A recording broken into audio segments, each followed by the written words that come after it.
How the bandwagon effect occurs is demonstrated by the history of measurements of the speed of light.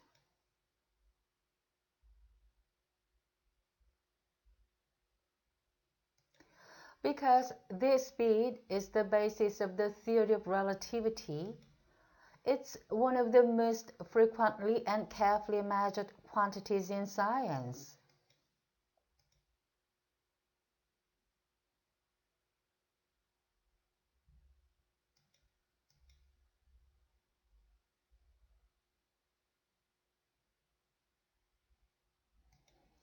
As far as we know, the speed hasn't changed over time.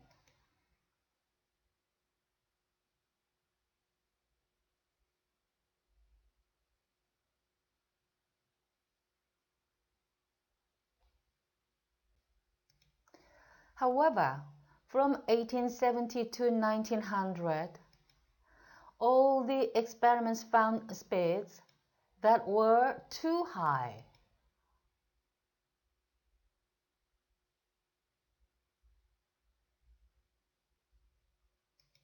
Then, from 1900 to 1950, the opposite happened.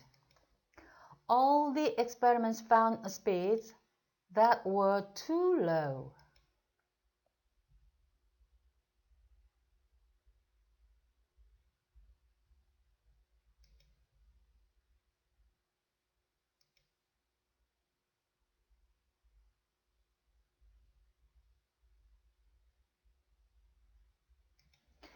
This kind of error, where results are always on one side of the real value, is called bias.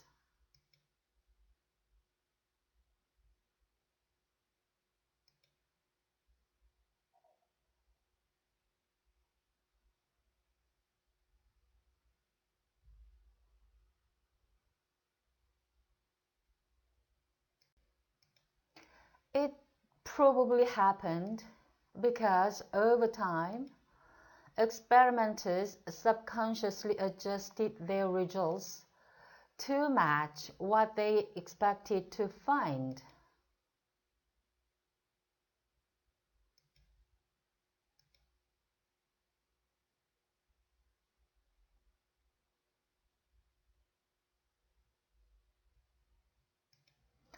If a result fit what they expected, they kept it. If a result didn't fit, they threw it out.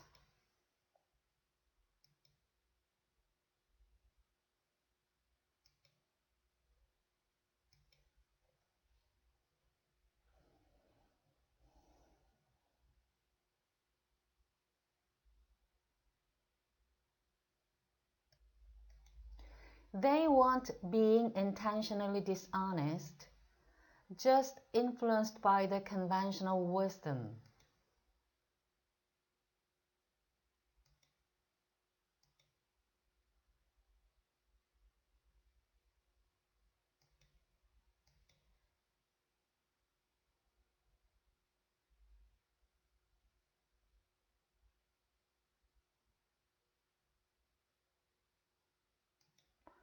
The pattern only changed when someone lacked the courage to report what was actually measured instead of what was expected.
자, 문제를 다 풀고 난 다음 반드시 해야 할 일이 있습니다.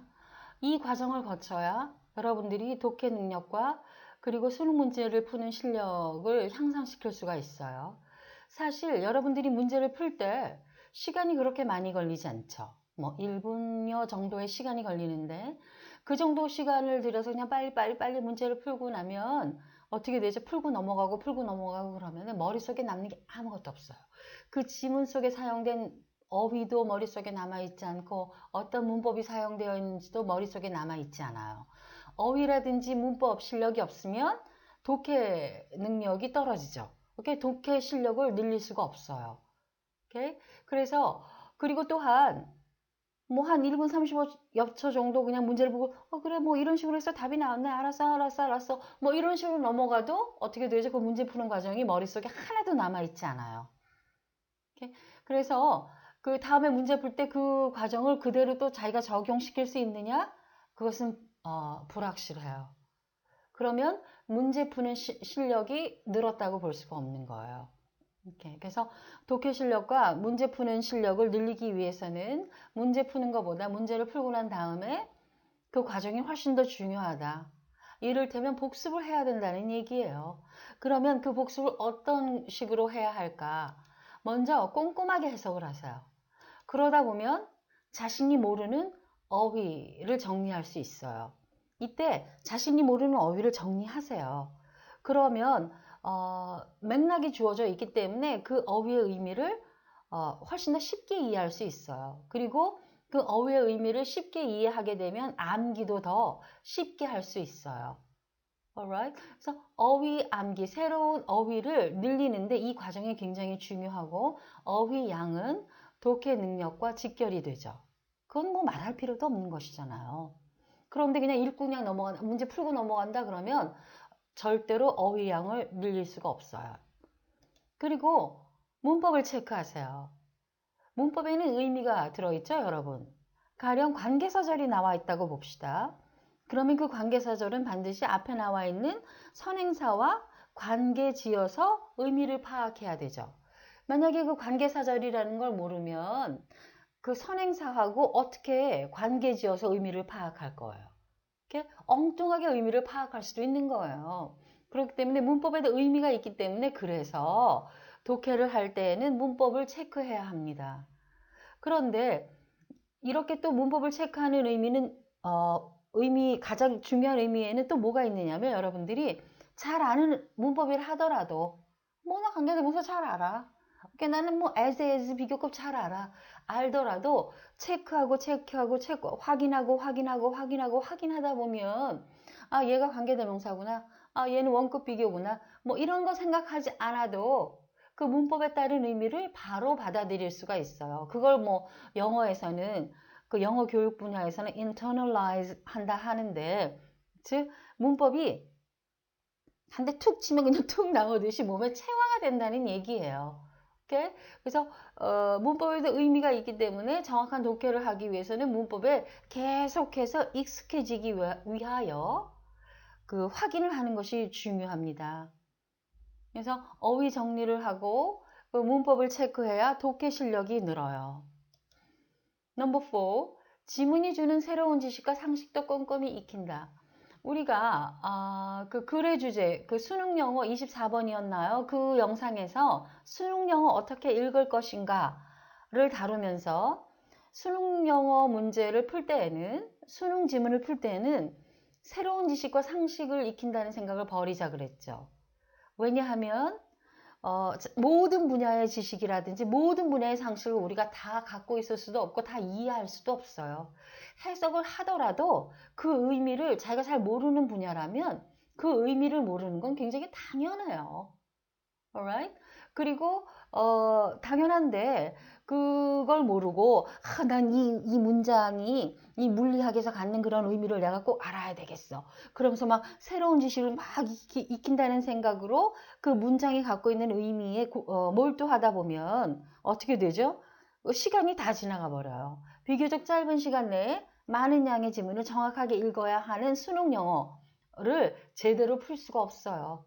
오케이? 그래서 새로운 지식이나 상식을 익힌다는 생각보다는 쭉 글의 흐름을 보면서 아 얘는 뭐 의미는 뭔지 내가 해석은 했어. 그러나 의미는 잘 뭔지 모르겠으나 아무튼 뭐 실험이니까 그냥 주제를 뒷받침하기 위해서 얘를 거론했나 보다. 이런 식으로 그냥 글의 흐름만 따라서 읽으면 된다 그랬죠. 오케이? 그러나 여러분들이 문제를 다 풀고 난 다음에는 해석뿐만 아니라 그 문장이 그 분야에서 갖는 그런 의미도 꼼꼼히 익혀두면 당연히 도움이 됩니다. 사실 수능은 배경 지식을 요구하는 시험은 아니에요. 오케이? 여러분들이 뭐 물리학이라든지 뭐 화학이라든지 뭐 역사학이라든지 생물학이라든지 뭐 배경 지식 없어도 그냥 주어진 그런 지문상에 나와 있는 정보를 통해서 글의 흐름을 얼마나 정확하게 읽느냐 그 능력만 보여주면 되거든요. 그러나 여러분들이 이렇게 복습을 하면서 그 문장이 그 분야에서 갖는 그런 의미를 통해서 새로운 지식과 상식을 익혀서 배경 지식이 그 분야에 대한 배경 지식이 좀 늘어났다. 그러면 당연히 어떻게 되죠?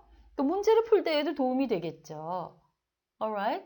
그러니까 문제를 풀 그 시기에는 그러니까 문제를 풀 그 순간에는 그냥 새로운 지식이나 상식보다는 글의 흐름을 통해서 그 지문을 읽어야 하지만 복습을 할 때에는 수능 영어를 더 잘 풀기 위해서 배경 지식을 넓힌다는 의미에서 그 문장이 갖고 있는 해석하고 난 다음에 그 문장이 갖고 있는 그 분야의 새로운 지식이나 상식도 꼼꼼하게 익혀두면 당연히 도움이 된다는 의미예요. 오케이?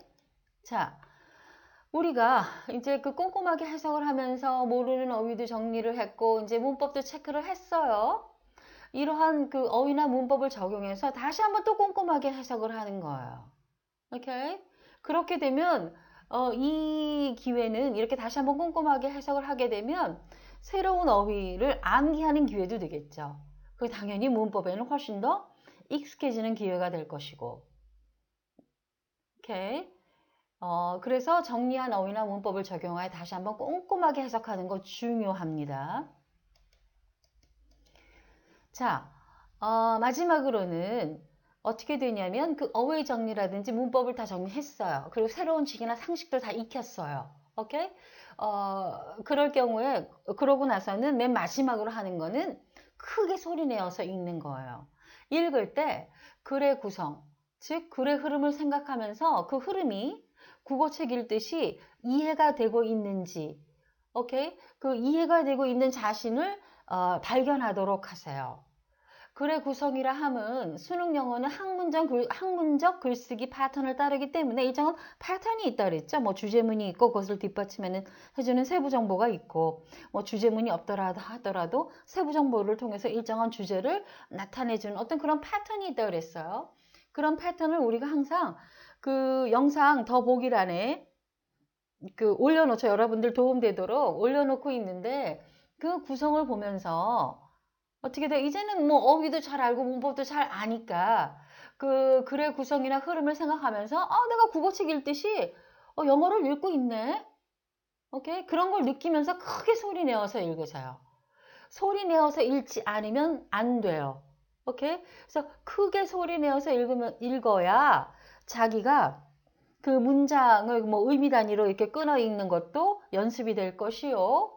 그리고 이렇게 소리 내어서 읽어야 훨씬 더 이해도 잘 돼요. 아셨죠, 여러분? 굉장히 중요한 과정입니다. 오케이. 자, 이렇게 문제를 잘 풀고 난 다음에 이 과정을 해야 어휘도 늘고 문법도 늘고 새로운 지식이나 상식도 늘고 글의 구성, 글의 흐름을 보는 눈도 느니까 어떻게 되겠어요? 독해가 빨라지겠죠.